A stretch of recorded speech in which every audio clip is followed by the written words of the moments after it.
Okay, you're ready. Hey, hello, everybody, and welcome to the Town Board work session of Tuesday, January 11th. And I have a motion to open the work session, please. So moved. I second. All in favor? Aye. Aye. Aye. All right. Jill, you want to take it away? Sure. The first thing on our agenda this evening is the proposed local law to amend Chapter 60 and 113 of the Code of the Town of Newcastle concerning lot line adjustments. We've got Drew Gammels with Keenan Bean here this evening, along with Sabrina Charlie Hull, our Director of Planning, to talk the board through this proposed local law. Ladies? Sure. Do you Drew, want do me you to start or do you want me to do it? I'll get us started and then I'll hand it off to you. So we have prepared a lot line adjustment local law. Right now in Newcastle, lot line adjustments are subject to a full subdivision review by the planning board. The idea behind this law is to streamline the process for lot line adjustments. And lot line adjustments are defined for very specific circumstances of moving a lot line to, moving a lot line. That's pretty much it. Otherwise you're going to have to go through a full subdivision review. In this circumstance, if it's deemed a lot line adjustment, now there's criteria set forth in the local law. And if it meets that criteria, it will be deemed a lot line adjustment, and then it goes through review by the town engineer. Lot line adjustment local laws exist in many municipalities, so we're not reinventing the wheel here. We're just designing a local law that works for the town of Newcastle. So the law includes a definition of lot line adjustment. It includes criteria for administrative review, and then it includes the application process, and then a provision about the determination by the town engineer. What we also did is we added a section to the zoning code specifically in section 6400 that states that a lot line adjustment that increases an existing nonconformity does not require a variance. But then when you go back to the lot line adjustment local law within chapter 113, increasing the nonconformity is only going to be permitted in limited circumstances where you're moving the lot line only 20 feet and you're only changing nonconformities with respect to the bulk requirements set forth in the zoning code. And Drew, can you share when someone might pursue moving their lot line? Yeah, so one example that we talked about in our office was you have built a drive. I'm sorry, Tara, did you also say something? No. I have trouble hearing you. Just say it again. It got muffled. Sure, I'll try and be more clear. Say there's a driveway that is actually built, it's your driveway, but it's a portion of it exists on your neighbor's property.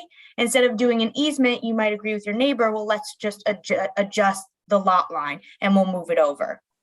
So that would be a circumstance where this comes up.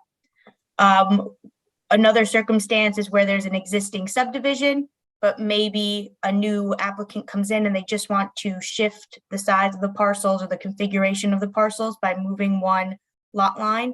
That would fall under this law as well. Oftentimes we see applications where a property owner is actively using a portion of their property, which they believe is their property, when in fact, if that neighbor goes to sell their property, they realize it's actually the neighbor's property they're using. So oftentimes they'll work in an agreement where the neighbor who's using the property will purchase the property from the neighbor who's looking to sell their property. And it just saves overall time to make it an administrative approval rather than having them go through a full-blown subdivision approval with the planning board. And if it's deemed not a lot line adjustment because it doesn't meet the criteria within the code, it's not, it doesn't mean that you can't do that change. It just means you have to go back to the planning board for a full subdivision review. So you're not going to be part of the streamlined process. Out of curiosity, how often does this occur? Maybe 5 a year, if that. And you mentioned that this is typical in other municipal codes, but can you tell me how typical these particular provisions are? These particular provisions are pretty common throughout every municipality. In Westchester, I know Portchester has one that is similar where there's no planning review required. Sometimes I think the difference is that I've seen most common are some streamlined processes go to the planning board for like a one meeting review where the planning board just confirms that it's a lot line adjustment and signs off. In this case, we're going to the town engineer, which is not uncommon. This is similar to Beacon. Beacon, it goes to the building inspector because they don't have a engineer as part of their regular staff. So variations like that you'll see in different municipalities. Okay, and the advantages are obvious. You stated them. It streamlines the process and, obviously, it's efficient. Are there any disadvantages or any objections that you hear associated with this? In reviewing other local laws for municipalities and talking to other, legislative bodies, they have not seemed to have any issues with their lot line adjustment local law. It's not like, especially in Newcastle's version, it's not like a lot line adjustment, it is automatically acceptable. It has to go through a review process with the town engineer. So you're really going to have someone look at it and have someone be able to raise concerns if any exist. And to follow up on Vicky's question, is there an example you can think of where we would not want this to be done administratively, where we would want the planning board to be involved? Where there's lot line changes that involve establishing new buildable lots. That is an instance where the planning board would review the application. It would not be an administrative approval. So these are just minor adjustments to particular properties, that would be administerial in nature. When there's a larger lot line change that creates a new buildable lot, that is something that would then rise to the level of a planning board subdivision approval. And that's not contemplated by the change. That's excluded. That's correct. And you'll see that's the first one. In order to be a lot line adjustment, the application does not create an additional lot. So my earlier question, how often does this happen? And I think you mentioned, Drew, about 5, or maybe Sabrina said about 5 times. That's 5 times that would comply with this. Correct. Got it. Okay. So we're essentially trying to capture the very limited number that would fit within this very limited exclusion. Correct. And I know there's just a comment I'll read. I think it might be beneficial to read the lot line adjustment definition that we have in the code currently. It's a lot line adjustment shall not be considered a subdivision and is therefore exempt from the procedural requirements otherwise imposed. It's defined as any alteration of lot lines between 2 or more adjacent legally existing lots, which does not result in additional buildable lots. A lot line adjustment is not considered a subdivision for purposes of this chapter, as I previously mentioned, and it must meet the criteria for administrative review set forth in section 113-39. And it's important for a lot of people, a lot line is also known as a property line. Mm-hmm. So if I'm understanding this correctly, if now we can build a bigger building and it alters your setback because the property line has changed in terms of maybe where you are to another property, that has to go through the full process. That can't be done administratively. If now you've created a lot that doesn't allow for a bigger building that could have been there previously, because you're expanding your lot size, you're moving your lot line. It's if you're creating a new buildable lot. So if you have, let's say you have a. What if you're not creating a build? I'm sorry to interrupt you, Sabrina. What if you're not building a new lot, but you're expanding the footprint? That doesn't make a difference. Then it would still be administrative. If you're changing the setbacks because you're building and you want to do a lot line change and you've arranged with your neighbor. No, so maybe I'm misunderstanding. So if I have my 2 lots and I'm expanding one of the lots to make it bigger, correct? And now therefore I can put a larger structure on that lot, would that be something that's done administratively, or would that have to go through the whole process? Well, it would be considered for administrative. However, there would be criteria. One of the criteria is conformance with zoning. You can't make another lot non-conforming by changing a lot line. You also need to confirm setbacks are still in place for both lots. And you also have to look at coverage, development coverage and building coverage. Right, so there's like 4 or 5 criteria that would be reviewed by the town engineer to ensure that the lots still conform with the code. And I'm sorry, maybe I'm creating something that doesn't need to be addressed, sort of a straw man argument here, but if the lots are big enough, I don't know how many would be in a particular zone, but if they're big enough, they could still be conforming even if you move the lot line, correct? Correct. So then it wouldn't necessarily trigger this next level of approval because they're conforming lots. It's not as if one now Correct. becomes unconforming. It seems to me in these scenarios, you'd want more approval. No? Well, Jeremy, saying the something wrong? the zoning is not changing. So if we're talking about setbacks, the zoning is whatever it is, and those setbacks are going to stay the same. The FAR, the ratio with respect to the size of, say, a residential structure is based on the zoning. So there's not going to be a really very good correlation between a lot line adjustment and a bigger structure. Well, but to Jeremy's point, if you're on half-acre zoning, right, and there are 2 lots adjacent that are each an acre, one lot could actually purchase a half an acre from their adjacent lot and then have an acre and a half, and the other lot could have half an acre, so they'd still both be conforming, and you could put a substantially larger house or building, let's say, on now that acre and a half property than you could before, even if you still conform with setbacks, etc. Correct? Well, the setbacks That's don't all be done change. administratively. The setbacks don't change even for the bigger lot. The FAR is not going to change even on the bigger lot. So that the house it's subject to the same rules, even though you've gone to a slightly larger piece of property. Did we consider adopting the measure where this goes in front of the planning board once in a similar fashion to the other community that was mentioned? I don't think it was Portchester. And the planning board could decide if it should go to administrative review or not and say, okay, we don't need to hear this. This can go to administrative review. This one we do want to hear. I don't know, Drew, Sabrina?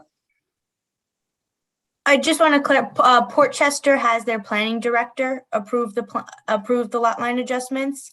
I reviewed a lot of samples. I can't exactly recall which one goes to the planning board, but You mentioned Beacon, I thought it might be. Beacon is the building inspector. He approves the lot line adjustments in that case. And maybe we're creating something that we really don't need to worry about, but now in my mind, I am sort of worried about it. Maybe I'm wrong, but I like the idea of what someone just suggested. I don't know, now I'm losing who said what myself, but about having the planning board or the chairperson of the planning board make that review. Might I suggest that? Maybe I'm misunderstanding this and I'm making a monster. This local law, if the board would entertain going forward with it, would be referred to the planning board. Ed, stop me at any point. Newcastle Planning Board, Westchester County Planning Board for their comment and review. So maybe it's best that the board hear from those planning boards as to their concerns, if any, about this local law and this path forward for us. Yeah, I would be comfortable with that. Agreed. Yeah, I think that's a good suggestion. So, And I also so have that a question about the process. If one party would like to change the lot line, but the other party doesn't, what happens in those cases? Doesn't happen. It doesn't happen. Okay, yeah. Has to be the agreement of both parties. Because it's your property. They can't make you sell it. Right. Right. All right. I mean, I don't know if there's some sort of adverse possession claim or something, That's out of our. that there could be. Yeah. Yeah, that would not be. then that would be a addressed by this legal at all. claim, right? Yes. Very So different from this. Right. I agree with Vicky and Jill. I think it's a good idea to get this moving to someone who is more equipped, experienced in this arena. Great. Yeah. So, definitely wanna hear from everybody. Ed, the referrals would be part and parcel of the authorization to set a public hearing.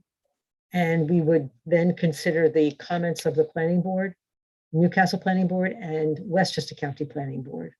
And That's- obviously, I'm sorry, good.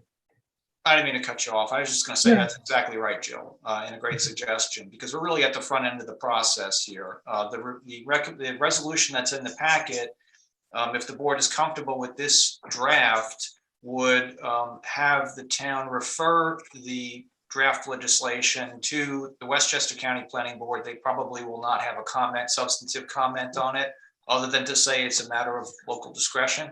But your planning board certainly will have some input that they'll give you. And this is just the first draft. We don't have to hit a hole in one on the first, or hit a home run on the first swing. This is subject to change, subject to public comment. So the board just needs to be comfortable that this version, this draft, is ready for the referral process in a public hearing. And does it need to go to the zoning board for any reason? No. Nope, just the planning board. Okay. And ultimately, we can modify it should we make that determination based on the input that we receive. Right, Absolutely. and you can always not advance it once, you know, you hear comments from the public and the planning boards. Right. We listened, we decided we don't want to go this way. That's the purpose of the process, so. Okay, that's great. All right, so Sabrina, do you need to jump off? Can I Kelly- do. Everyone have a good night. Thank you so Yeah. much. Can Good night, Kellen take and Sabrina. join us for, Yeah, he should direct be jumping on, would be my guess. Carrie, do you see Kellen? Thank you, Sabrina. Bye-bye. Otherwise, while Carrie's looking for. I Kellen- don't. I will resend his invite. Okay, otherwise I will very quickly talk to the board about Birch Drive Water District while we wait for Kellen to join us about electric charger fees. So Birch Drive Water District, we have a number of water districts in town. One is Stanwood, the Stanwood Water District. The other one is Birch Drive. Birch Drive is tiny in comparison. The size doesn't really matter in this instance. What does matter is that Westchester County Department of Health sets rules and regulations for our routine testing of water. It dictates the frequency of the test, what it is that we're testing for, and the location of the testing. We made a mistake late last year with the Birch Drive Water District. And the end result of the mistake was that we tested from the same location 3 months in a row when we should have alternated. It should have been October should have been spot 1, November spot 2, December spot 1. Instead, we selected spot 1 for all 3 slots. That constitutes a violation under the terms of the our operating permit with the Westchester County Department of Health. And as a result of that, a violation letter must be sent to the residents within the Birch Drive Water District. What the town board has before it and what's in the packet is the violation letter that Westchester County has approved for us to send out to all residents, alerting them to this violation. I want to be very clear with the board that this had nothing to do with the quality of the water. Our water consistently met and exceeded all requirements for contaminants. There was never a health hazard to our residents. It was a ministerial mistake, but the health department rules are the health department rules. You know, it's not the most reassuring thing in the world to get a letter like this in the mail. We tried to explain to our residents as best we can what the mistake is. We've taken steps to make sure that it doesn't happen again. But the letter has to be sent out, and I wanted to make sure that the board was aware of it. I wouldn't be surprised if you get an email from a Facebook post, something from a resident asking, what is this all about? I provided you with an explanatory memo, which is just a bridge version of what I just explained to you. And obviously I'm available for whatever questions, as is Bart or Chris Lupo. Just Board member? two questions, Jill. Yes. The Mhm. first is, you mentioned this has nothing to do with the quality of the water. Right. I guess one question would be, how do we know? Right, if we tested the same location 3 times, how do we know there wasn't a problem? And I'm assuming these problems don't just go away. So did we go back and test those other locations when we? Well, the problem is that we didn't learn about the mistake until the 3rd month. So Right, yes, and we things, went back. So, then we tested the others to make sure at that point there was right, no. but it's not, yeah, but the health department is not interested in Got that. it. They're interested There's no in. way they would have known at the timing. time. And then my second question is, have we ever had this issue before? It happened once before, Got it. When was that? 2 years ago. Any issues there? No contaminants or anything like that? It has to do with the locations, and it's actually, for whatever reason, it was a confusing Excel sheet, and we've set it up differently so that it doesn't happen again. Got it. It was the same district last time around, Jill? Yeah, it's Birch, yes, and actually Okay. the same location. So it has to do with, I guess they don't necessarily alternate locations on every test, but in this particular spot, the health department asked them to alternate, and seems to be what tripped them up. So we've just changed the Excel sheet so it doesn't happen going forward. If these residents, then you said it's not the most reassuring comforting. letter to receive. These same residents, presumably it was 2 years ago, have gotten this letter twice now in 2 years. Yes, both stating that there's nothing wrong with the quality of the water, that we made a ministerial mistake. So Hopefully Jill, they won't get just a to make third. sure, just make sure this doesn't happen again. So the first time it happened, you changed something with the process, right? Having to do with the Excel The sheet. first time we didn't. There was an Excel sheet. They assumed it was, somebody just slipped up and they didn't, they didn't catch it. Now that it's happened again, we took a look at the Excel sheet. We decided that perhaps we are not laying out the test requirements as clearly as we should be. And we've redone it in such a way where the operator doesn't have to take a look at last month to decide where it is they're supposed to be testing this month. We've spelled it out for them. So January is location 1, February is location 2, March is location 1, and so on and so forth. And Okay. not leaving it to the operator to say, oh, last month I did this one, I have to switch off on it. Okay, so you're comfortable that this new process that you set up is enough of a safeguard to prevent, We certainly recurrence? hope so. And Jill, I would mention, the prior time was a different commissioner of Public Works and a different water system supervisor. Yes, So that's I true. think Art and Chris saw this happen and are taking steps to make sure it doesn't happen. Yeah, thank you, Rob. That's a good point on both. We've, for those of you who may not know, Bart Carey is relatively new as Commissioner of Public Works, and Chris Lupo is new to the position of Supervisor of Water Systems. And so they're brand new in their position. So the care and attention that they're taking to their tasks,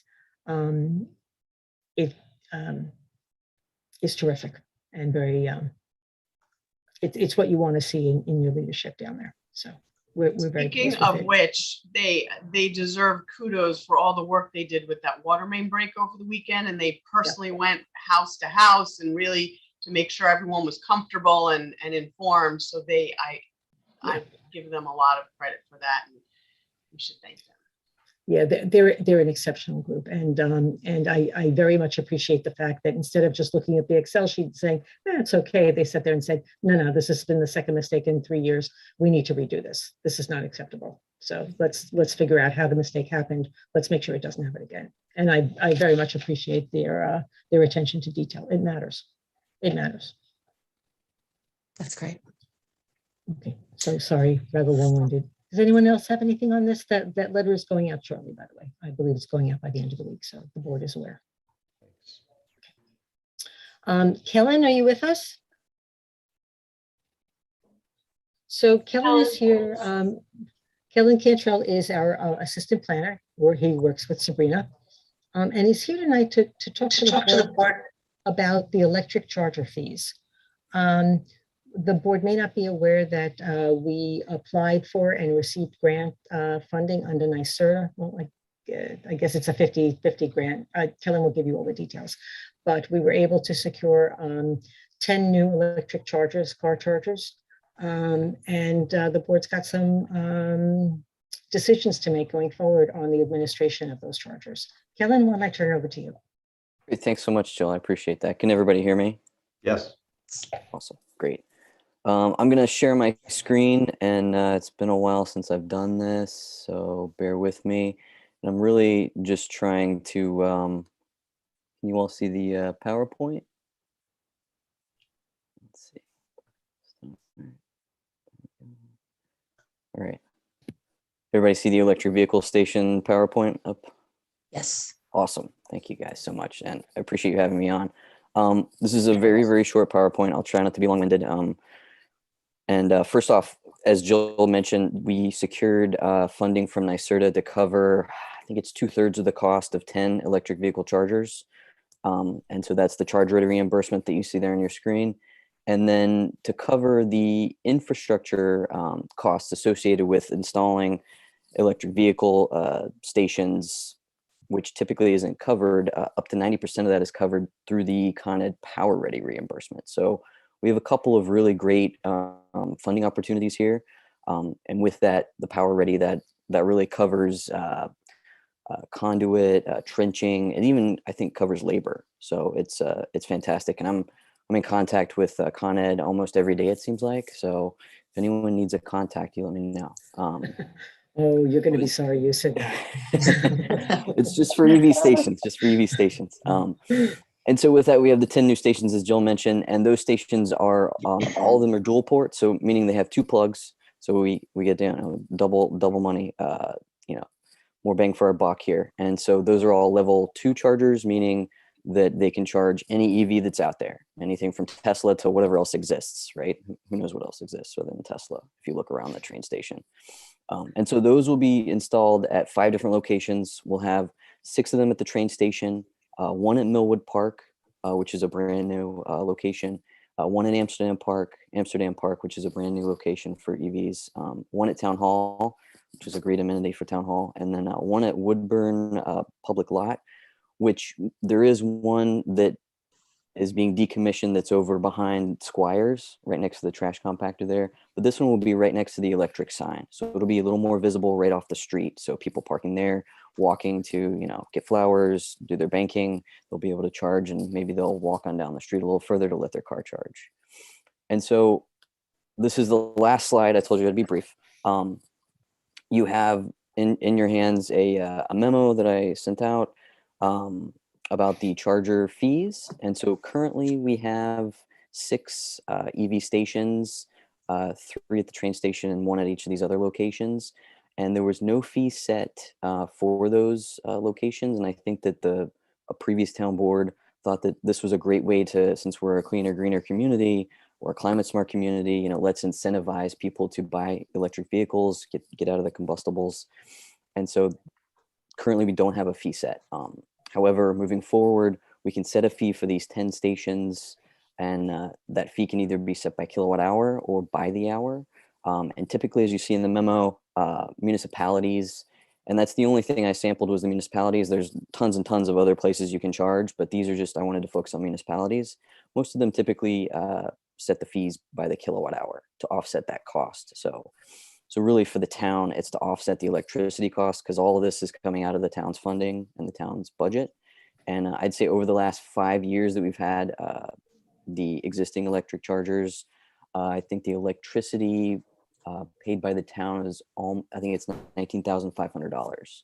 So it's a big chunk of change that the town's already paid. So I think that 22 cents is what I suggest. It's what other municipalities nearby do. And we can always revisit it if the town board wants to continue with that fee or if they want to set it. And I think that's about all I have. If I spoke too quickly, please, tell me to go back, or, if you want a clarification on, what the national average is. I definitely looked it up. So if there's any questions, please. Thanks, Kellen. Given that we as a town board are fiduciaries of taxpayer money, I absolutely think we need to be charging for this. It also will incentivize people to have a place to charge their cars. But I do, and so I'm glad we are offering these, but I absolutely think, especially given that we're going to have more of them, that we do need to be charging people to charge their cars. And do we have, I don't remember in the memo, I know most of them are doing the 22 cents you said.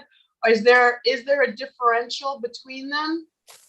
So between municipalities or between Yes. yes, there is. So City Square Parking Garage in White Plains charges 50 cents a kilowatt hour. And I believe you also have to pay to park. But other I think Croton is the one that I'm going off of, is 22 cents. I think it's a good baseline to set, because the rates at each site may vary depending on electricity. I don't know if Con Ed has whatever formula they use. There are peak times, there are lower times.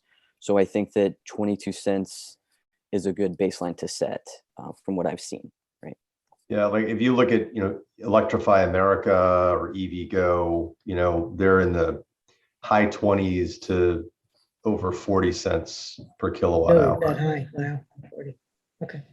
I mean, you can buy, discounted volume, prepay and that sort of thing, but I think 22 cents is a good starting rate. How they're currently charging stations in town, but they're level 1, right? And they're just sort of. I think they're all level 2 from what my understanding. I wasn't involved in the purchase of those, but Really, I believe the one behind the Village Market, there's like a 2 right there. Those are level 2. I thought those were level 1. Are they level 1? Those are really on their best Yeah, ones. those are at least 4 years old, I believe. Yeah, they're ancient. Yeah. Well, the Eaton chargers at the train station are ancient. Those are over 5 years old. So Yeah. at the rate that things change, especially with technology and this kind of technology, I think Jill's predicted that eventually they'll just put solar panels on the cars and the chargers will be extinct. So Well, maybe if we move to Arizona, but not so much it'd here. be nice, right? Yeah, I think this is great. Fantastic. All right. Good, Thank you. fair cost. I'm sorry. Yeah, I'd be in favor of keeping the charge low. I mean, I like the idea of incentivizing. On the other hand, I don't really think that people will make their decisions based on whether, we charge or not for the parking. So I like that it was free before, but I also agree that, it's time to charge, but on the lower end. Yep, I'm with you. Okay, so we'll start that at 22 cents. And Jill, I think we should keep track of, what we are receiving from those funds versus, if it's possible to track, versus what we're paying. And see where the delta comes out. And if we're pretty close to even, then we don't need to make a change. But if we find that the town is really subsidizing taxpayers to charge their vehicles at some point, we may want to reconsider that number. Right, and Kellen, can you just share some of the details about the software that we're getting with the chargers? Absolutely. And I was going to say, this is a great point, Lisa. And so with the purchase of the 10 EV chargers, we also purchased the software package, which means we can track the usage, we can change the fees. I can tease out that usage, and then I can take the bills from Con Ed or, whatever supplier it is, and I can, parcel out what is used and how often they're used. So it's really, it's great software that we can utilize. Like all of you were saying, if we need to change the price, that's fine. If not, if we're coming out, I don't think that the purpose is to, make revenue. I think it's just a matter of coming out even and making sure that this is a public good, right? Mm-hmm. Yeah. So the vehicle sorry about the pun, by which we take and we institute the fee is just a resolution of the town board. And so this gets added just as a line item on our master fee schedule. And if we want to modify it going forward after we have an opportunity, let's say, 6 months to take in, let it all settle out, analyze the data and decide what we're doing with it. It's just simple for us to take and pass another resolution and adjust the fees that way. So. That's great. Thank you, Kellen. Terrific. Thank you. Thanks so much, Kellen. I really appreciate it. Thanks, Kellen. And apologize to the rec commission for keeping you over. I'm sorry about It's okay. that. All right. Take care. Thanks All very right. much. Thank you all. Have a good night. Bye. Thank you. Bye, Kellen. Whoops, didn't mean to close that. All right, moving right along. Next thing on our agenda tonight is the Millwood West End Advisory Board, the mission statement. We have some tweaks to make in this. One thing notably is going to be setting term limits and also figuring out how to take and stagger the limits. And this is the first time, that the board has been appointed. Also the issue of whether or not we think it's appropriate to maintain West End and Millwood residency only on the membership. Yeah, and the number of members. That's all. Thoughts?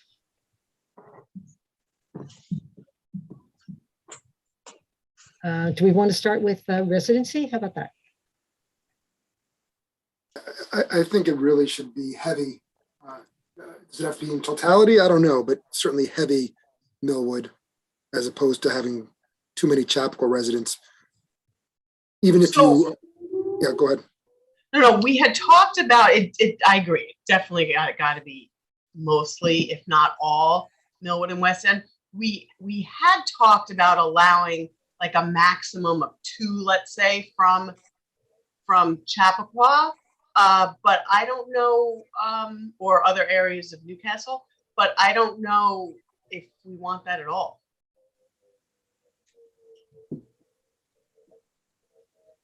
Yeah, I mean, what's the argument in favor of that? Well, I think the argument in favor is just we never want to turn down someone who wants to volunteer and dedicate their time. And there may be something that somebody, who lives in another part of that town sees that could be useful in Millwood and the West End. But then again, you don't know what's going on more than you do when it's in your own backyard. So I mean, I don't know. I sort wouldn't of want- lean toward only allowing it to be Millwood and West End residents, but I'm certainly open to. Yeah, I mean, I I think think if we have Chris- enough interest, that would be my preference, if we have enough interest, but certainly. Would the Yeah, board have we consider? spoken to the current members about what they think?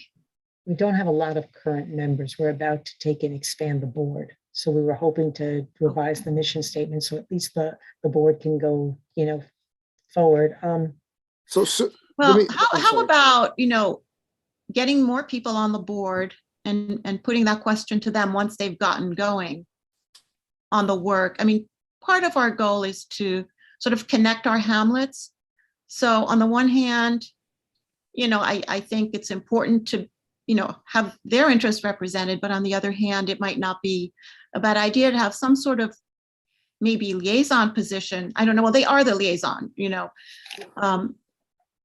but it's also not bad to provide some sort of platform for connecting the hamlets, rather than keeping things in their silos. Would the board consider? Let me just, if I can just add a comment in here. Generally speaking, if not always, borders are superficial. Millwood, Chappaqua, whether you live 100, 300 yards down the road, or whether you live across the side of the Sawmill Parkway, for example, or you're in the Ossining School District, you share a lot of commonalities. And especially if you're working there, or you're using the parks there, or you just happen to be there often because your friends or family are there, or you grew up there, but now you live on a different part of town. So I have zero objection to allowing for other people who don't reside in the Millwood or the West End, pardon me. But it just needs to be, I think, a smaller number so that doesn't usurp the sort of power and presence of people who actually reside there. Yeah, I totally agree. I mean, Fair I enough. live on the Chappaqua part of town, but I've been to Millwood a number of times. You go visit friends, the kids play on the different fields, you go shopping in the different, we're one town. I'm just especially mindful of hearing from residents on that side of town that they feel, sometimes not heard, or that they don't have as much of a voice. And so that's why I have that extra sensitivity to doing that. Although I agree with you, Jeremy, 100%. We are one town. So just trying to balance those two things. That's fair. Yeah, I think that's fair, Vicky. But I think we're probably talking the same page. We want to make sure that they Yeah. have their voice because they're there, they live there, everything is there, but not to necessarily the exclusion of other people who could benefit that area. and Right. decide together. Yeah, I just think there has to be a real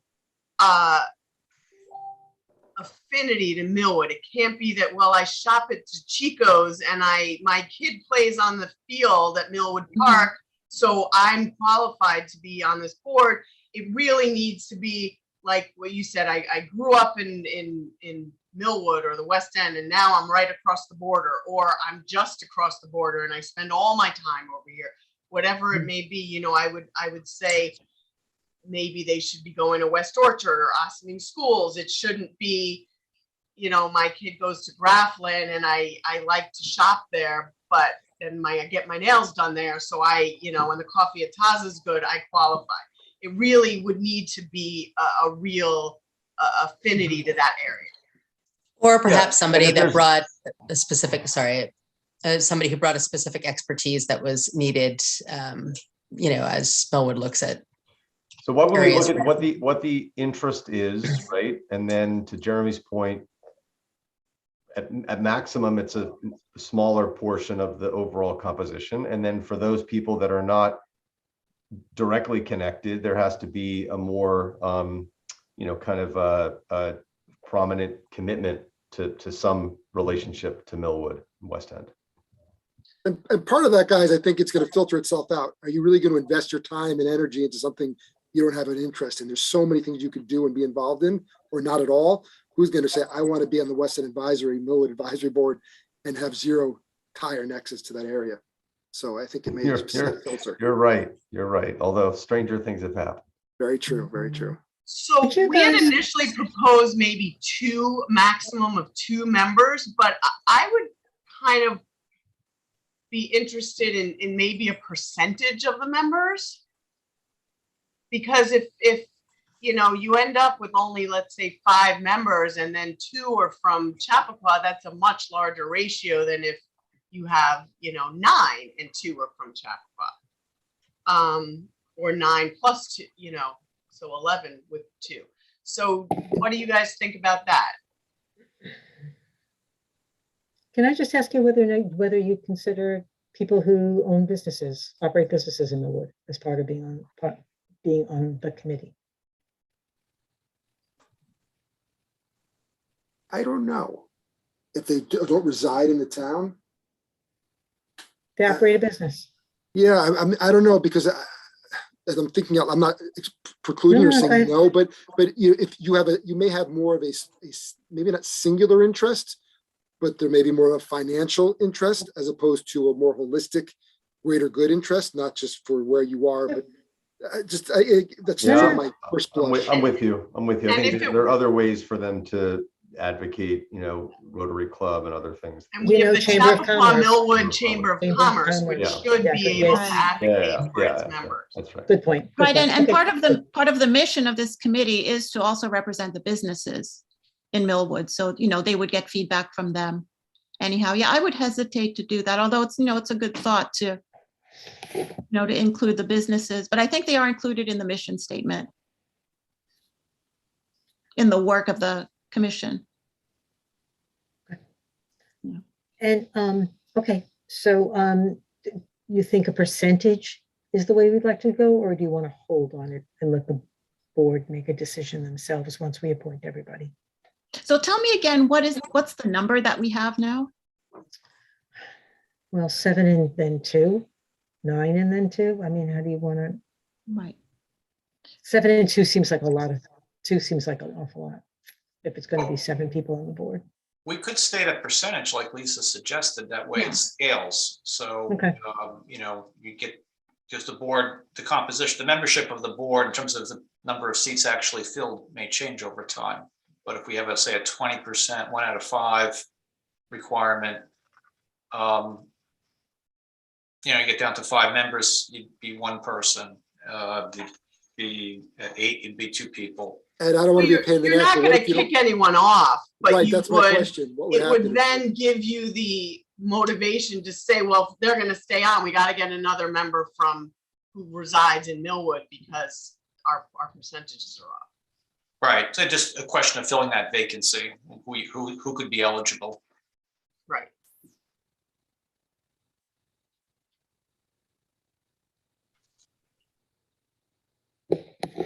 All right, so what does the board generally think? I'm hearing yes to non-Millwood West End members, but limit that, and then are we limiting it to a percentage or a number? Why don't we say 2, unless, but no more than 33%. So if it's 5 members, it's 1. If it's 6 or more, it's 2. So that, if we say it's 2 and it's only 5 or 6, that's a lot.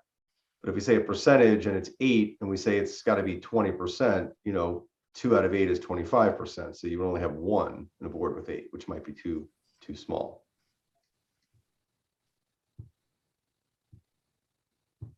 Right? I mean, Well, I would agree with going with a small percentage and a lesser of formula, like you said, Chris. I go with small to start and see how I just think percentages when you're dealing with, single digit numbers get yeah, tough. I know. Yeah.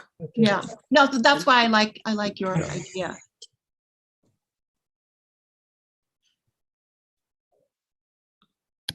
I'll roll with you, Chris.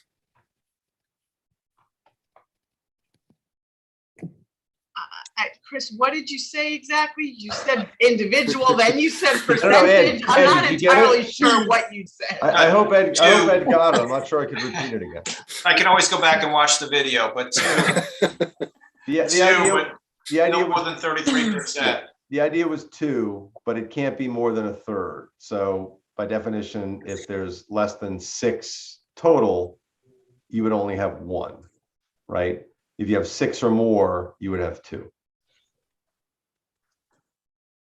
And you could have a not to exceed. Exactly. However, Ed in his wisdom and draftsmanship decides to word it. So are we going to make a decision tonight, or will we be discussing this at a public meeting? Well, I think we should actually go out. I think there's some people in the audience who are listening right now who are from Millwood in the West End. Yeah, well, let's get some feedback. Thoughts, so, yeah. Carrie, if there's anyone there you want to bring in, people can raise their Sure, hand. if anyone would like to speak. Okay, hold on one moment. I believe this is Cynthia Moses. Just unmute yourself, please. Hi, Hello, Cynthia. everybody. Happy New Year. Happy New Year. Nice to meet you. Year than last year. Cynthia Moses, 100 Glendale. I'm thrilled that you guys are so serious about this and discussing it in earnest. I think that personally, I would like to see Millwood and West End members at the get-go. And you mentioned something about getting a rotation system for membership going so that everybody doesn't expire at the same time. And so perhaps you can weave in other Newcastle residents to membership after you get this board going, because I did go to the first meeting in early fall in person, and the chair asked people around the table who wanted to be members why they wanted to be members, and there were people who suggested that they kind of took a look at the entire list of committees and boards that they could be on, and they had tried many of them and just figured they would try this one, which to me was, I get it, but given that there are people on the West End who are very serious boots on the ground, the learning curve would be very steep, and the reason for wanting to be on that committee not strong enough in my book. And then I am wondering if you will be reviewing the language of the mission statement itself, because it's, for me, not that clear. I am not sure what the Millwood West End Board advises the town about programs that will contribute to a list of things. What programs would that be that they could be in charge of reviewing and bringing to the board? I mean, to me, it's not necessarily they're in charge of, but, you know, for instance, we had the Millwood 100th anniversary celebration. That was something that, you know, Fabulous. brought to us. I think they might have actually brought that to our attention. So things like that. There are different types of recreation or other types of programming that seem to make sense there. Or even, you know what, this would never happen, but our, you know, court or our fields here are terrible, and we want to make sure you know about this. You know, that's in terms of programming and events, that's what we would look for there. So you're looking at information that might not come across your desk that the group believes would be good for you to know about. Yeah, I mean, in my view, I want to make sure that everyone in town feels represented. And we as town board members cannot, and town staff cannot be everywhere all the time. So it's very important to make sure, to me, this board especially, that if there are any issues that are impacting residents in Millwood and the West End, that we have a formal, we're aware of a lot of those anyway, but that there's a formal body that discusses that and comes to us to make sure that all of these issues are brought to our attention. Okay, understood. I think even though clearly there are people who grew up in the area who might live in Chappaqua now, and people who might work in the area or have children in the Ossing school system, it would be really helpful to look at a map of the town and delineate what you consider to be this land area and post it as a map with this board information. I think that would be really helpful. And I have a couple of other questions. I noticed on the website that there is an older document that is somehow associated to this membership, to this board, having to do with the DOT and bike lanes, for instance. Something that happened in 2016. So for me, certainly when we've had the snow and the ice and all of that in the last week, I think it would be really helpful to charge this board with informing, I'm not sure who it would be, but Sabrina or the town engineer or DOT, when things are just not working out with particular roads from Millwood through the West End.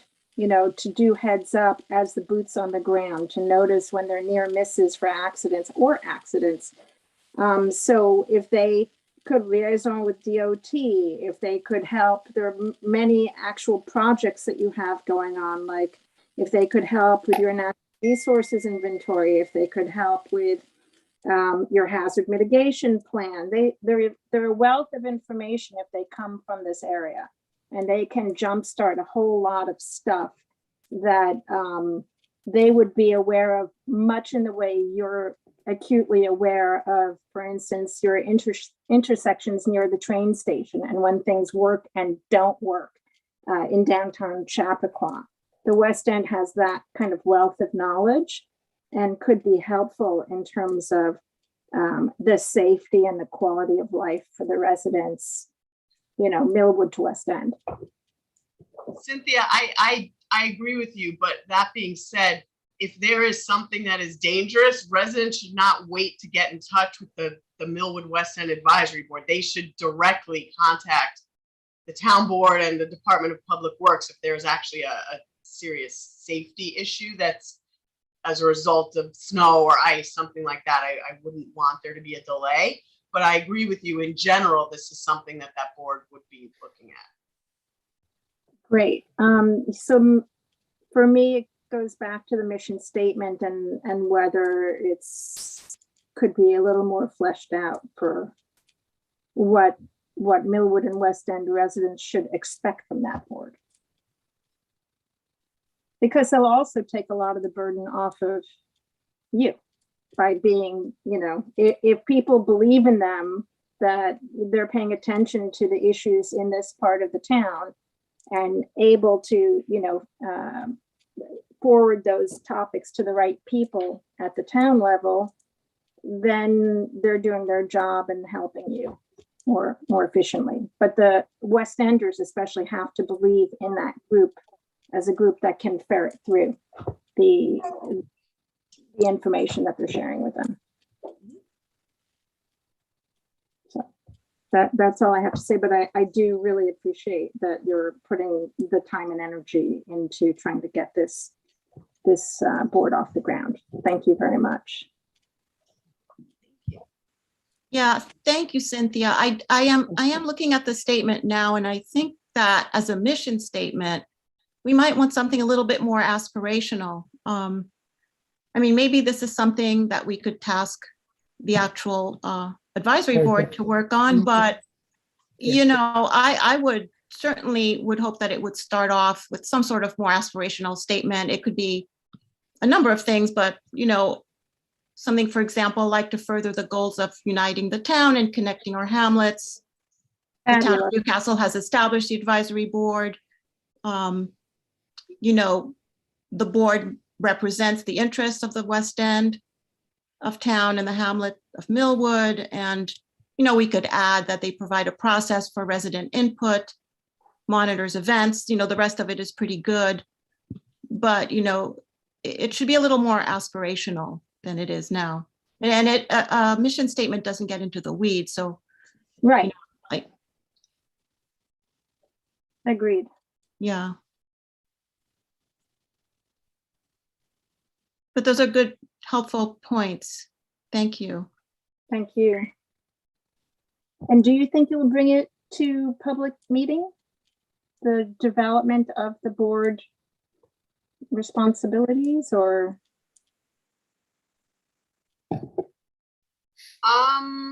We can. I see the chair of the board is actually listening in. So I would definitely, Nicole, ask you to look at the mission statement as well and see if it reflects the board's views as well. And then maybe we can look at it again next week. Because ideally, we really would like to get interested members who we interviewed last week appointed to the board, and you know, let them you know, have input into what they believe they can do and what they feel needs to be done to the area, for the area. Yeah, and this is something also that can grow, you know, to the extent that we see that it's not covering everything we think it should, we can certainly, you know, amend it and add to it. Yeah, I agree. So, but I mean, it should be in next week's packet, certainly. And to the extent the public has views or thoughts on it, definitely send that to us. And we will make sure we talk about it.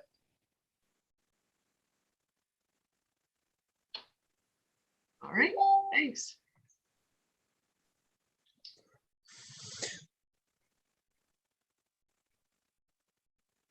All right, so next, Jill, was there anything else you wanted to talk about on that? No, just does the board have any direction? I'm going to throw this to Ed with regard to how we would stagger. There had been a recommendation that perhaps the initial 3 members would have a 1-year term, and then the members that we appoint going forward would have a 2- or 3-year term. Just so that we can, you know, establish a staggering of terms within the board. If you think if that's something that might work. Yeah. Okay, Ed, is that something that we can incorporate in? Of course. Great, okay. That way, you know, not everyone's up at once and we have continuity on the board, which is very important in my opinion. Yeah. Okay, yeah, that'd be great. Okay. I think that's really all I've got for that. Another question I have about that is, when we say giving the founding, not the founding members, but these new members, the shortest term, even though they're sort of resurrecting what was a dormant So we actually had appointed 7 members in April, just this past April. And Right. 3 of them have already resigned. So we Do we only want to have, find out? Do you want to find out if the other 4 want to stay longer first, as opposed to saying? Well, they were appointed initially for 1-year terms. They actually, right? they were appointed and there was no term, which was really weird. We did the actual mission statement didn't have any term in it at all. So maybe which is just why- make that, I don't particularly care who does what, but maybe just ask them out of courtesy since they're, Well, Nicole is one of the 4 and it was her suggestion to come up with the 1, so. Nicole came up with the one that I trust Nicole's. She did. I just trust Nicole's. judgment. Yeah. All right, and we can do Thank the you, other Nicole. ones too, yeah. All right. Okay, great. Let me just go back to our agenda. Oops. We have social media policy next. Okay. Ed, Lisa, I'll defer to you guys. So I wanted to bring up a social media policy. It was one of the things I wanted to kind of start with this board. Really because I think it's time we have one. And I want to make sure, and in the last, I would say year, I heard from, many members of the public that they were confused also as to what was being promulgated by the town board, if it was opinion, if it was the view of the whole town board, etc. So I thought it would be helpful, and we didn't put anything in the packet because this is really meant to be a discussion as to what we think might be helpful to put in that policy. And to me, it wasn't just a social media policy. I'd like it to be a communication policy as well. I've also heard from many people that not everyone is on, Facebook or social media, and how we want to, as a board, consider making sure that important information is disseminated to the whole town as well.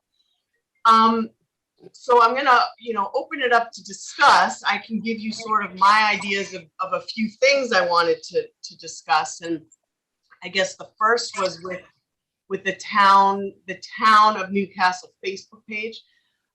My view is that should really be used as a way to push out important information to residents, information on, traffic issues, information on COVID, information on rec programs, our newsletters, anything that we as a town feel like it's important to make sure we push out to our residents should be on that page. It really shouldn't be an opinion page. It shouldn't be where we're debating policy. It's really just meant as a vehicle where we can push out that information. And, much like the school board does, I was proposing that there be no comments on that page because, well, first, I don't think that's the vehicle that should devolve into any sort of political discussion.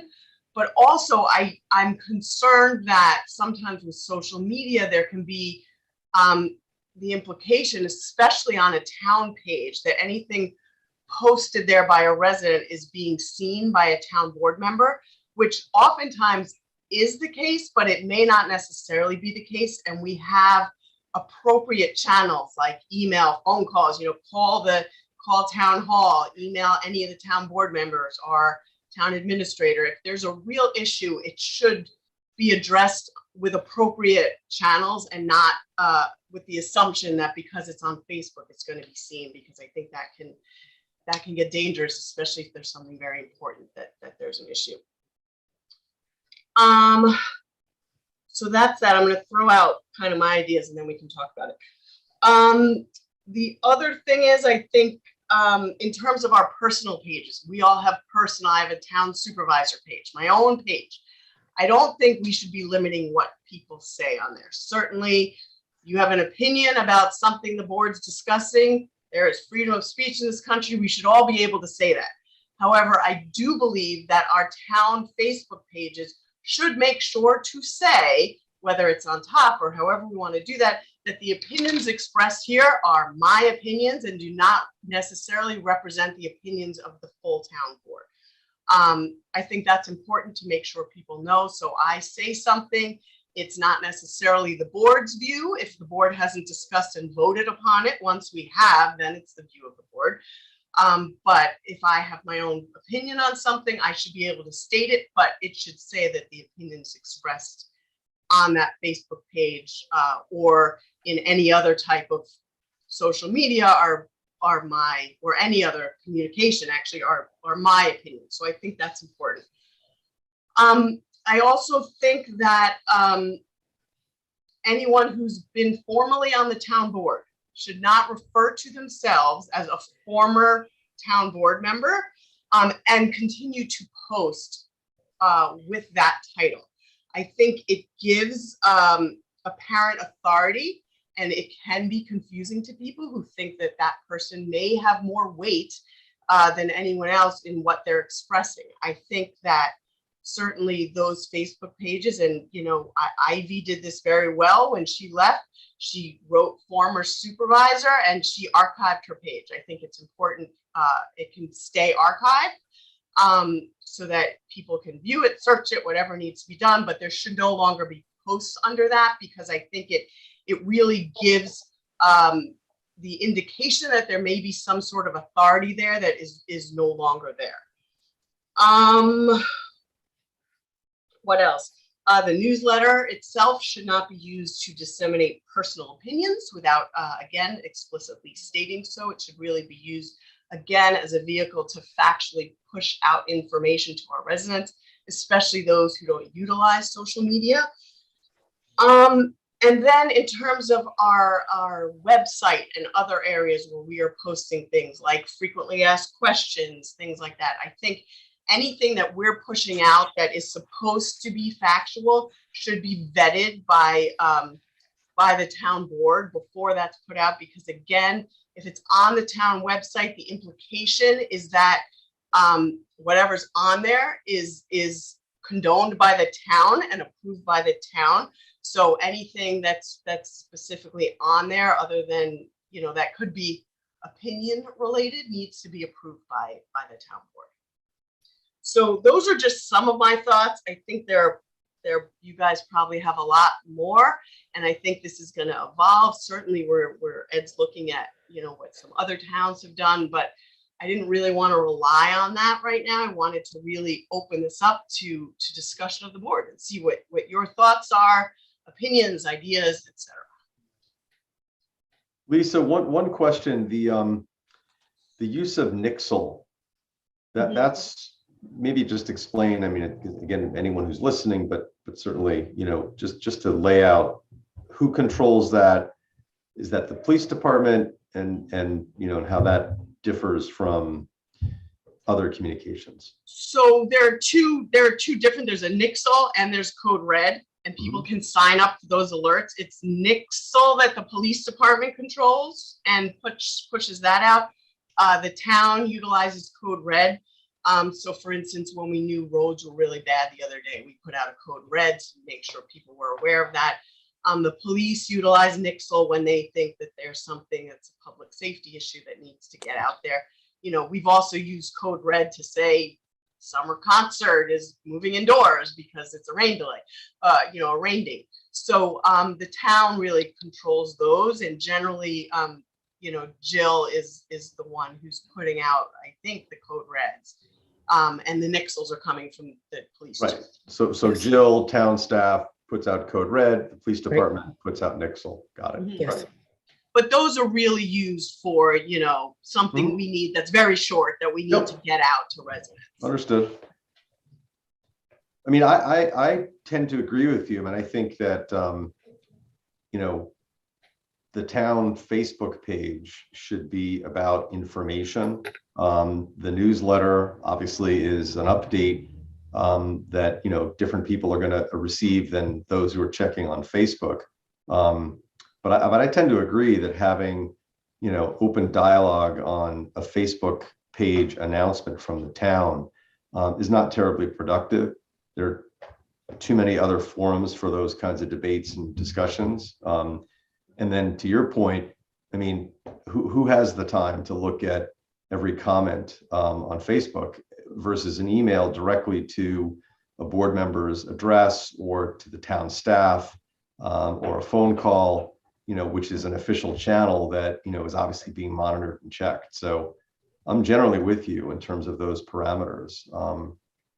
I think, you know, the personal pages, you know, we obviously need to think that through, and how people represent themselves. I think obviously there's always a question of, is someone abusing apparent authority? And we should think about how to wrestle with that, but that's a legal concept anyway. I mean, if someone decided to put up a Facebook page and call themselves a council member in Newcastle and start announcing information, there would be a legal issue there as well. So, I don't know how far we go in terms of a policy versus what the law on agency would allow. But I'm generally in agreement with you on what you laid out. Well, so the way I think about this is really about promoting good governance and protecting the town from liability, ensure public safety. So right now, currently, and Chris, thank you for pointing this out to us, the town does have a social media policy, but it seems to apply to the staff. It's a little bit unclear, but I think that there are issues there that are, very helpful in just identifying the concerns that we might address in a social media policy. So, for instance, you have non-disclosure of confidential information. Let me see, I'm just looking at it now. Non-disclosure of matters that imperil public safety, preventing false or misleading statements about the town, representing an opinion or a statement that is the policy or view of the town when that's not the case. And I took a look at some other policies in different towns. There aren't that many, but they just have, some very obvious interests of preventing violent, profane, or obscene language, content that promotes or fosters discrimination on the basis of, all the protected classes, content that threatens or defames persons or the organization, or that is hateful or incites violence. I think things like that, which we're not likely to see from anyone that we know, but, we're setting a precedent and policies that will just serve the town moving forward, no matter who's on the board. So those are pretty clear interests. And I don't know that we have a policy like that right now that applies to everyone. So I think it would be a good practice to do that. So I think about it in that way. And, there's the town website, and then there is the category of our own personal pages as representatives of the town. So I'm not sure about that. We would have to think more about that, but those are my initial thoughts.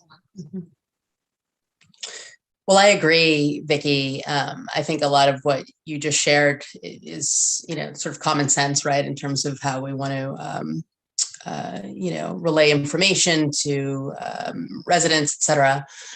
I think it's interesting, we can really morph into governing by Facebook. And I think, it's really important when we think about this policy to, first of all, remember that not all of our residents are on these social media channels. So it's limited in terms of our reach.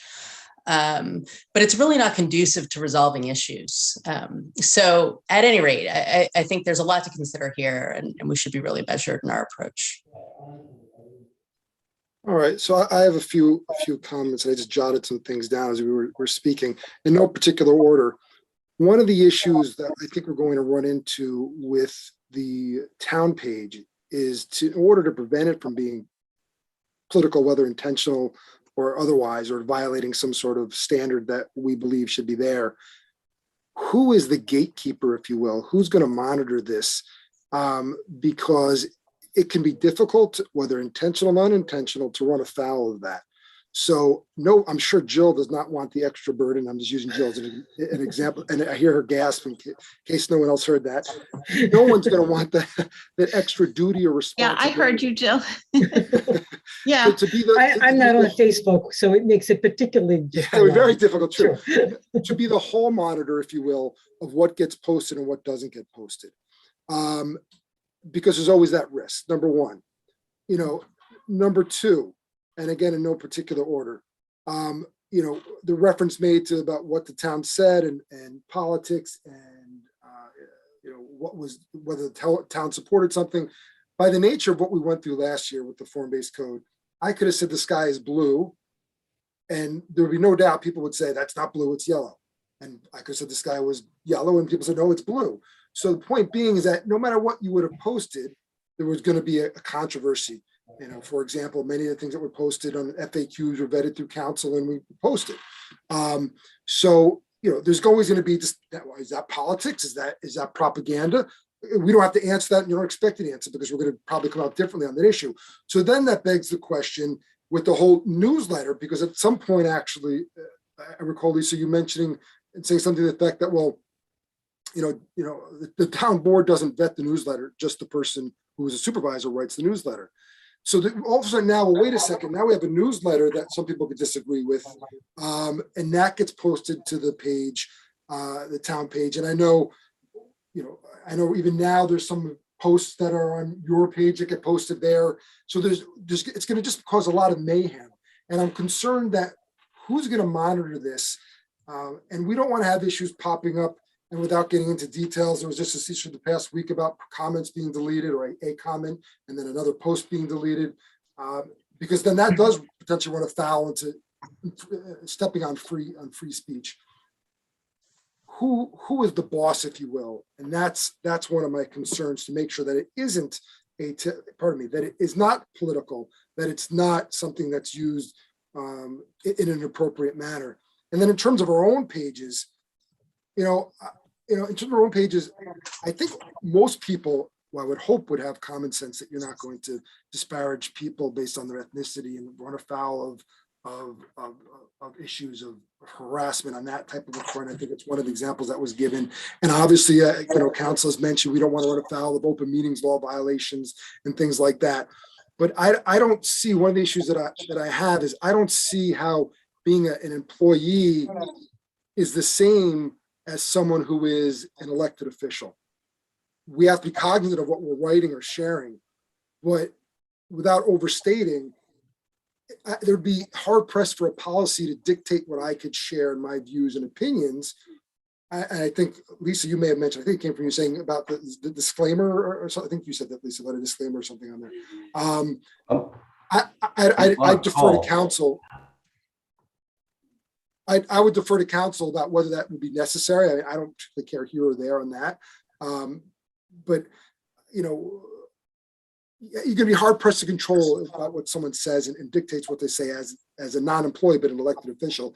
And then lastly, in terms of the comment in reference to former council members, I don't know, I don't know what if this occurs in Congress, in the U.S. Senate, and the state level, if people use their former pages that are not paid for by taxpayer dollars at their own page that they have. It's not through the state Senate, for example, that we can tell them to not use their page that they use to share their message, as long as it's clearly reflected that they are not currently in office.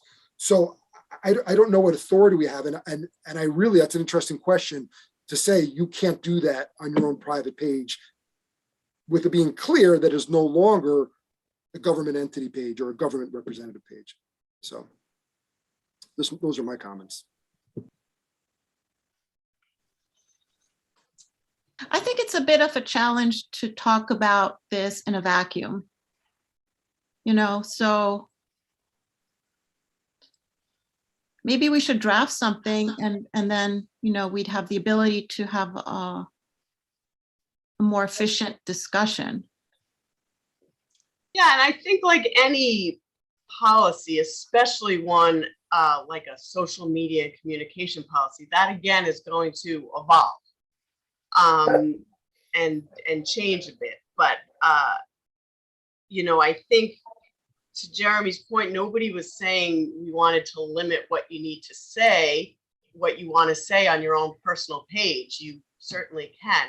I think, I don't know, Ed, what the laws are. I mean, if somebody really said something terrible, not a policy decision, but I don't know, hate speech, whatever that is, I don't know if there's a difference between an employee or there probably is an elected official in terms of removing someone from office at some point. But I don't think anyone on this board or any future board is ever going to get there. I think none of us. would Yeah, do that. but Lisa, I think that, I think that when you draft policy, I mean, I'm used to, certainly on the school board, we have a lot of policies that prevent those types of behaviors, even though you might say, well, gee, no one we know would do that. But Right, but that's don't what I think was gonna that's- say. But While I that's not don't really think the anyone would- standard. Yeah, Right, but that's not the standard by which you draft policy. You really have to, course. you do have to establish those basic levels, non-discrimination, and those kinds of things.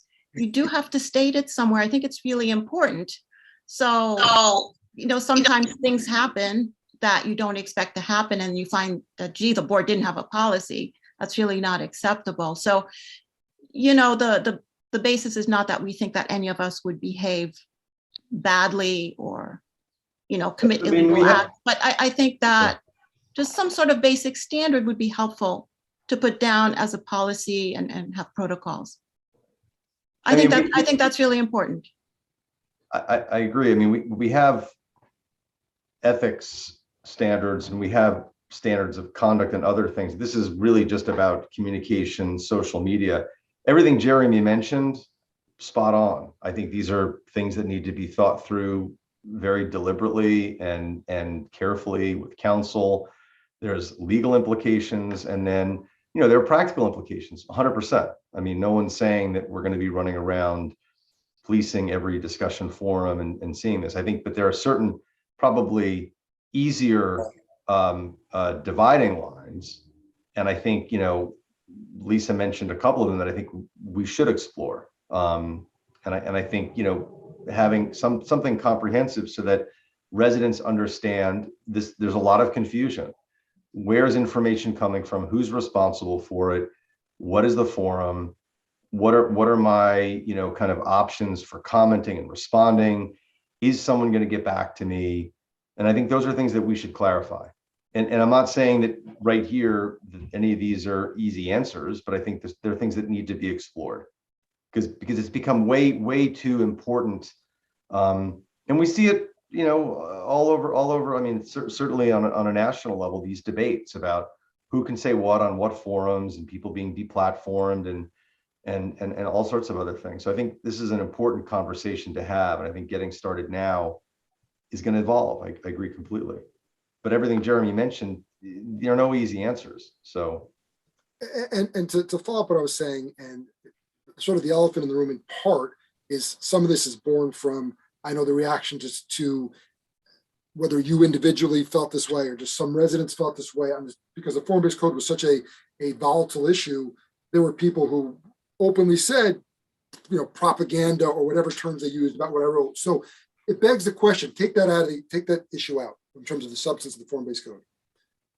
And then if the town supervisor, whether it's you or anybody else, doesn't make a difference, is saying whatever he or she is saying, and then that gets then put on the town page, but two people disagree with what you are saying as a town supervisor, does that become political? I mean, you have to get approval because unless we're all on the same page, if I'm adamant against it, does that mean it can still go out? Or if the majority of us oppose it, but the supervisor doesn't? So I think it just raises so many issues. Yeah, I don't monitor who's going to be the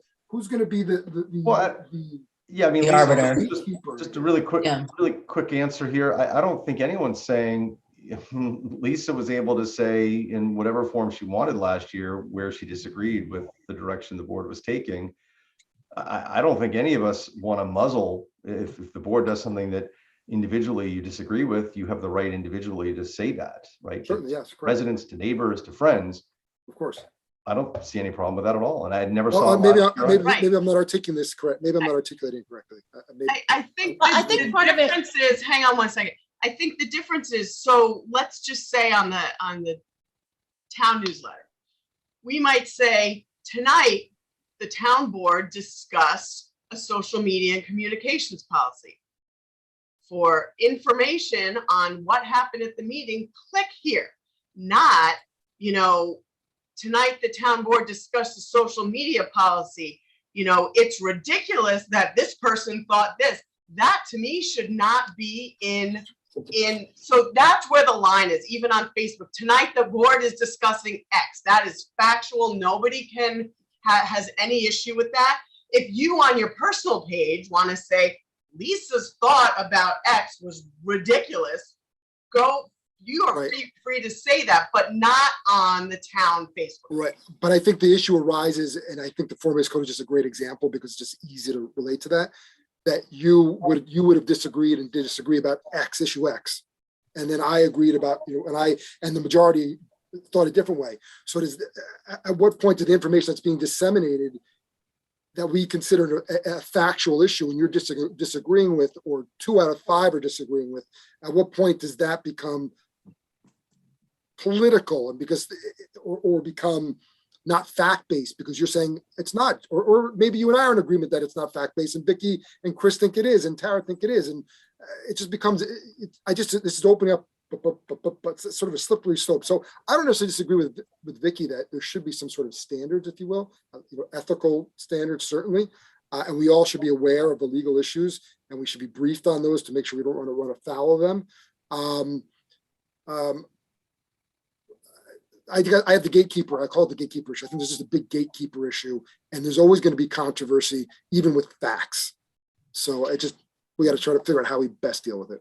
The thing is that we're all 5 different independent people, obviously, and so we're all coming at this from our own perspectives. And so my perspective has actually nothing at all to do with the form-based code or what happened last year. We could always talk about that. But I'm coming at this from the point of view of protecting the town and making sure that there are some basic standards of behavior that are codified somewhere, because we don't have that for the board, for the council members with respect to communications. And so, this is just very basic, and it really doesn't relate to anything that's happened in the past. So this is just to protect the town and lay down certain standards of behavior. That's how I'm coming to this issue. Right. So it's different from what you're talking about with Lisa in terms of who said what and what happened last year. And I don't want to get into the weeds of that because that's obviously it's so sensitive, and so the emotion of those issues, I would hate to have that color us moving forward with having just some basic policy that we can all agree on, makes sense for the town, to protect the town and protect confidentiality and frankly, the public safety, because there's information that we may be privy to that shouldn't be disclosed, that would imperil the public safety. So that I think that it's important to get those basic protocols down. And if we want to add to that, then, we can, it can evolve in a way that we can all be comfortable with. Yeah, I would love all of us to be on the same page on this. And your work as a team on this. I'm sorry, go ahead. No, that's it. Because I think there's a lot that we can all agree on.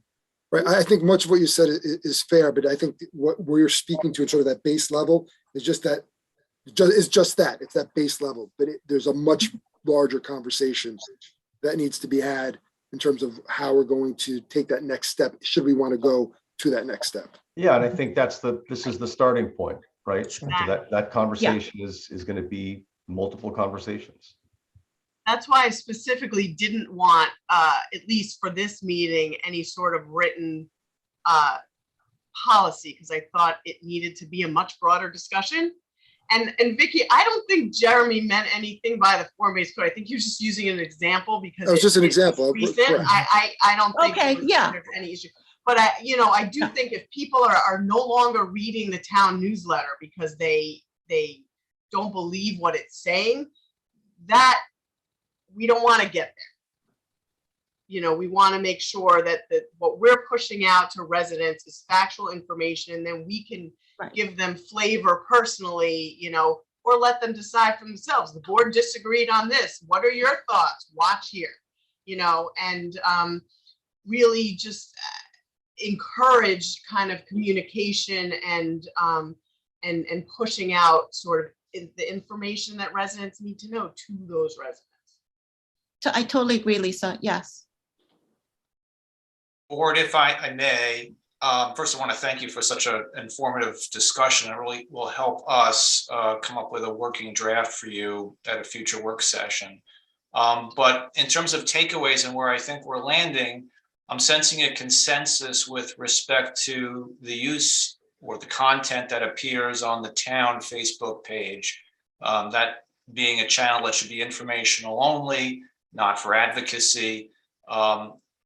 With respect to individual Facebook pages, we have the other end of the spectrum. That is a place for personal opinion, subject to the rules of the road, some of which are already reflected in the policy that we have for appointed board members and employees.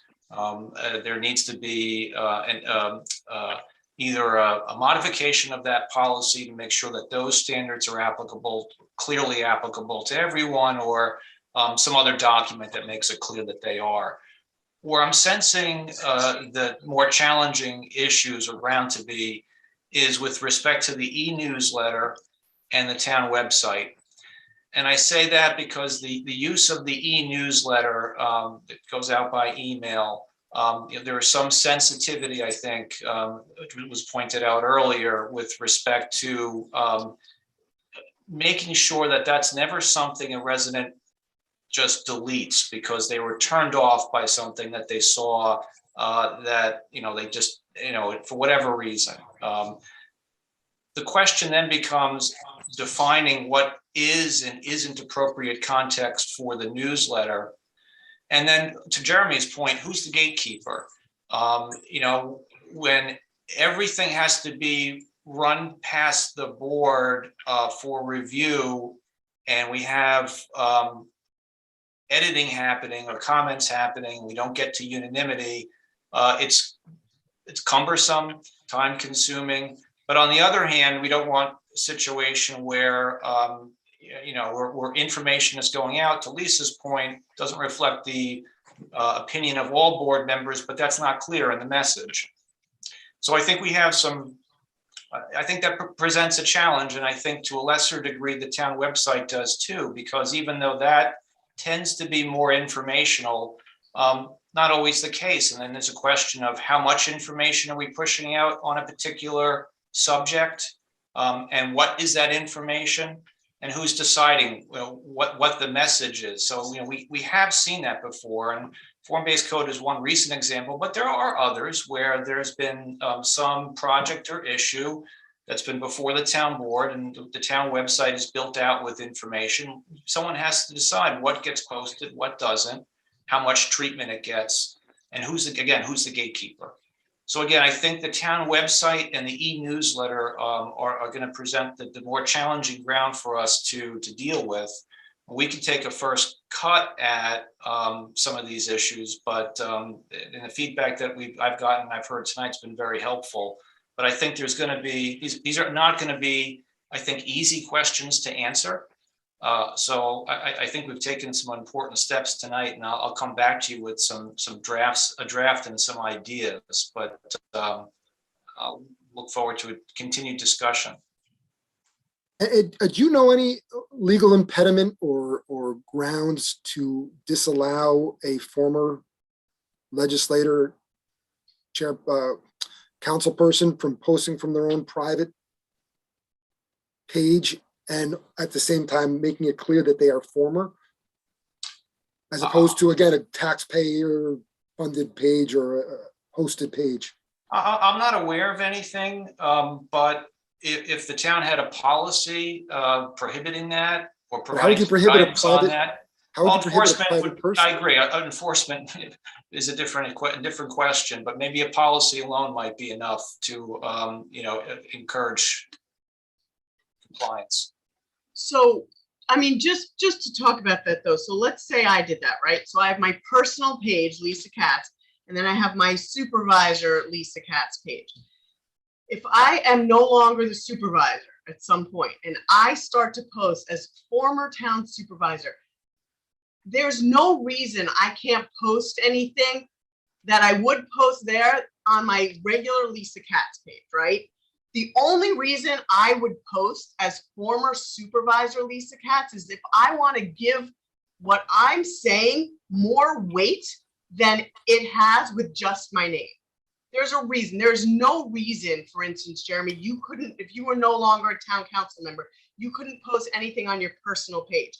If you're posting on your former council member page, you're trying to give it more import. And I would do the same thing. Then I can say the exact same thing on my personal page. There's absolutely no reason to post as a former town board member unless you are trying to give your statements more import than they deserve. Well, I don't know if that's, yeah, I don't know if that's necessary. I think it could be an example of something, but also it doesn't have to be that. And I don't know if it's bad or good, but for example, and we can just speak of Lori because, you know, that's, you know, Lori has done that, is she is knowledgeable because she's been immersed in a particular issue for X period of time. But also it gives you the opportunity to reach more people on an issue that you want to share with them. So, you know, by default, does it give you more credibility? To some, it might give you more credibility. To some others, it might not. Are you relying on the fact that you were a former X to give more power to what you're saying? Maybe, maybe not, but it doesn't have to. So we can certainly discuss it, but ultimately it's a private page. So. But to me, it's not, because you're still using the name of the town on that page. Yeah, so yes, it's a private page, but in that example, for instance, Lori wants to post COVID numbers that we all have available to us. There's no reason it can't be posted from her personal page on Chappaqua Moms, let's say, instead of the former councilwoman page, which is designed to give more import to it. And I'm not picking on Lori, you just brought her up. Well, just because, again, that's the elephant in the room. So that's why I was saying it in terms of me, if I did that. To me, there's no reason to do that, to put sort of an apparent authority that if I'm posting as former town supervisor, at such point as I'm no longer town supervisor, to me that I'm trying to make my opinions be more important. And I'm giving them some apparent authority that I'm speaking because I was on the town board. I must know what I'm talking about, and you should pay much more attention to me than you would if I posted on my regular Lisa Katz page.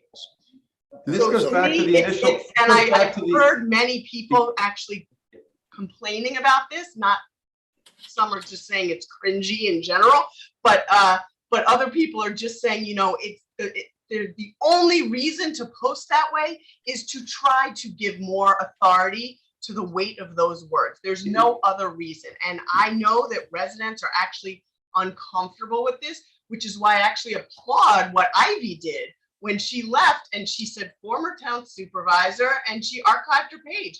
Done. She's not posting from that page, nor should she. And that to me makes a lot of sense. If anyone wants to see what she posted before, it's available. It can be searched. You can look at it, but it's no longer being utilized with any sort of import. So this goes back to the initial conversation too, which was, again, you know, a parent authority and agency. And, you know, God forbid, obviously there's one context where someone's posting something and it's innocuous or helpful. And certainly I think the stuff that Lori's been posting, to use Lori again as an example, is helpful. In another scenario, someone could post something that's terrible. It's wrong information. Now it's under the auspices of the town. And one of the reasons I asked about the existing social media policy, you know, there are specific prohibitions in that policy, one of which is using the name of the town in conjunction with a personal blog or social media account. Now, again, I don't know what that means. And the reason I asked Ed about that is to make sure we understand, are those provisions applicable to us as board members? And Jeremy, you're making the point that town staff is different from elected officials, but not as currently constituted in that policy. So I think we need to explore that and understand it. And I think it's a perfectly appropriate you know, area of inquiry, because there are contexts where this could be not innocuous or helpful. Right. So I'll instead of, in lieu of going in circles, just very, very briefly respond. I think what you're saying sounds on its face to be reasonable, but also I would argue that sometimes being in a position where you were immersed in a particular issue, and that was because you were an elected official and you were involved in that particular issue, whatever it may be, it doesn't necessarily give you more credence, but you are someone who people have looked to because you are more knowledgeable and you've been involved in a particular process or matter. And then I'm just thinking out loud, and I don't know the answer, you know, kind of congressman or a judge say, you know, have a blog that says, or post as, you know, former judge so-and-so talk, and when he's talking or she's talking about a particular, you know, the Second Amendment, for example, you know, could they do that? Or former congressperson, you know, talking about legislation, could they do that? So on their own former congressman page. So Ed, I would just say, Ed, whatever legal guidance you could provide, we're obviously going to discuss it more. I mean, We will. That's the whole point. Yeah, I'll take this really good discussion we've had tonight and come back to you in 2 weeks with a working draft.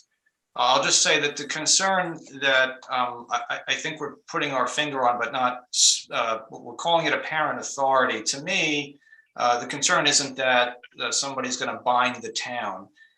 It's more about lending or creating an implication that, hey, I was in the room when that happened, because any town board member would be privy to not just public information, things that were said at a work session or public meeting, but also things said in executive session, confidential communications. And that would be true for not just town board members, but, you know, anyone who is a fiduciary who has that type of inside information. And then to kind of put out that, you know, you're speaking, you know, from that, with that former position, you know, it creates a concern, not apparent authority, but just a concern that there could be confidences or information that person has that are feeding into whatever he or she is saying. But Ed, to Jeremy's point, there's nothing I think wrong with saying, when I was X, I worked on this legislation and these were the thoughts at the time. That's what you were. But to post, to say, you know, but to me, there's a difference to then post under that name with something currently happening. To me, that's where the difference is. I have it. We'll come up with some language and I'll come back in 2 weeks with the draft. Sounds good. Okay. Thank you, Ed. Thank you, everybody, Thank you, for Ed. having a really helpful and reasoned and civil discussion. I really thought it was great. Yes, it was. All right, so we've just got some administrative items to finish up. Okay, first one is the payment of claims. Anyone's got any questions on that? The second one is an annual support agreement. We don't usually bring these to the board, but it's rather pricey. It's our financial program, and it's a $34,000 annual renewal. When it comes through payment of claims, I just want the board to be aware of these significant annual renewals that we use for Springbrook. The next is authorization to approve health insurance rates. MVP is our HMO. It's one of the 2 health insurance that we offer to our staff. And this is just announcing the health insurance rates that the board will need to adopt going forward. Also CSCA vision and dental rates. This is something that the town absorbs, but it's, again, another expense that you're going to see in the payment of claims coming through. The next one's a little bit different. This is Newcastle United for Youth. Members of the board may not be aware that the town acts as a fiduciary for Newcastle United for Youth. They are a consortium of community entities that have successfully applied for and received an annual $125,000 grant for encouraging drug-free communities. We are in the second set of 5 years of receiving these monies. We're actually on year 6 right now. And one of the things that we need to do as a precursor to running our programs is we need to establish a benchmark. And that's done by the administration of a survey in the schools. So Chappaqua Central School District takes and allows us to administer a drug survey, an anonymous drug survey to certain grades. I think it's 4, 5, 6, 7, to establish benchmarks as far as certain assumptions, about it's tobacco, alcohol, and marijuana. I'm curious as to whether or not they're going to shift it now, now that marijuana is. They usually update it. Yeah, I'm curious as to what the new, I won't see the survey until after it's actually administered, but anyhow. Hey, Jill, Yep. just before I forget, the people who run this group are phenomenal. It might be great if we could get them in for 5 minutes. Oh, happy to have meet them. Yeah, they the, came in last year. board. The old board, sure. Yeah. I'd love to Yeah, introduce- they've presented to the school board as well, because obviously we Yeah. have to give, permission, and, I've heard this through the PTA and then through the school board.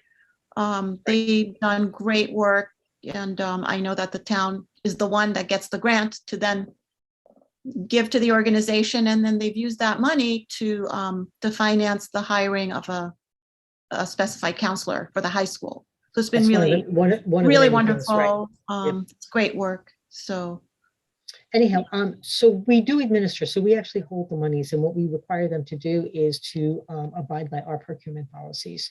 So here they've got an expense of the Pride survey. It's a little bit over $4,000. And so they come to us. We will put in our, resolutions asking the board for authorization to take and approve this expenditure. The expenditures come out of the Newcastle United for Youth grant, which Rob Deary and I administer on behalf of the town. But it needs town board approval. So you're going to see these expenditures coming through from time to time. This is not town money. This is not, public funds, but we are acting as a fiduciary. Okay, the next thing is authorization to issue 5 New York State OGS vehicle mini bids. We go out on state contract and to purchase a lot of equipment. This specifically is for 5 trucks. It's for 2 pickups, 2 Mason dump trucks, which are also used as plows, and for 1 van. These have all been approved in the operating budget of the 2022 budget that was approved by the last board in December. But when it comes to large purchases, it's important to me that, and it's important to everybody, that the board is aware of the expenditures and how we're spending it, and how, obviously just because it's approved doesn't mean that, you just, ignore the details that come afterwards. So I just want everyone to be aware that this is how we're expending these funds that were approved for vehicles in our operating budget. The next is authorization to issue a bid for home delivered meals through recreation. So we've got a Meals on Wheels program, and we take and always bring to the board an authorization to go out to bid. So the board is aware that we're going out to obtain bids. The next step will be for recreation to take and actually issue the bid. It's going to be returnable in a couple of weeks. The board will then see what the results were. We will take the lowest responsible bidder, and we will ask the board for approval of that. And it actually runs from April 1st of 2022 through March 31st of 2024. So it's a pretty significant contract. The next is the resolution extending the tax exemptions for the 2022 tax roll. This is, okay, so this is an executive order 11.1, which allows the, which gives our assessor the discretion to take and roll over exemptions to our senior all, which is seniors who are operating under a financial constraint within town, and there are benchmarks that you have to meet. It's very important for the town that these exemptions are continued, and that our seniors don't miss out on the opportunity to be able to take advantage of them. The next is something that's actually a little bit new to the board. In addition to the tax exemption, one of the things that comes along with it is a partial exemption for refuse special services. So backdoor pickup. It's not the actual refuse charge, it's the extras. And the town actually picks up 50% of those special charges to our seniors who are either age eligible or age and income eligible. And so this would take and roll that exemption over with the tax exemption. So they would sort of go hand in hand. And then we're up to resolutions. We've only got a couple of them. The police resolution, just to let the board know, we actually were advised that we can hire this officer earlier. So the resolution needed to be revised, which is why it's here. Does anyone have the resolutions to be able to proceed? So are there any questions on the administrative items? Sorry. All good? Okay. Does anyone have them? Yeah, All right, do you want to go? okay. So I move to approve the payment of claims in the amount of $121,703.53.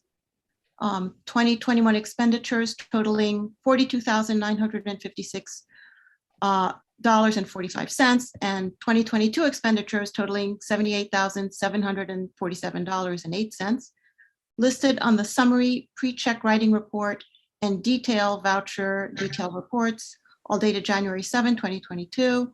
Checks will be issued and mailed to each claimant listed on Wednesday, January 12, 2022. Second.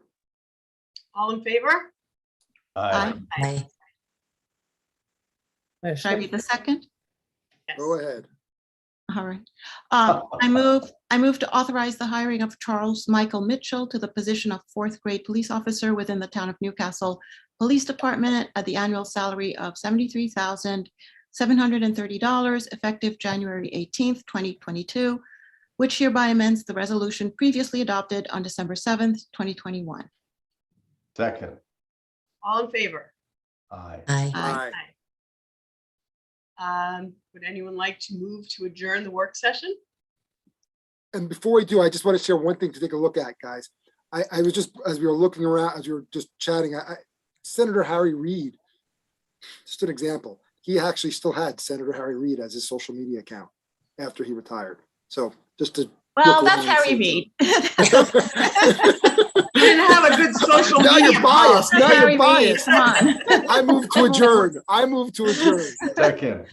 All in favor? Aye. Aye. Aye. Good night, everybody. All right, Good night. thank you, everybody. Good night. night. I hope everyone Good comes and watches the inauguration tomorrow.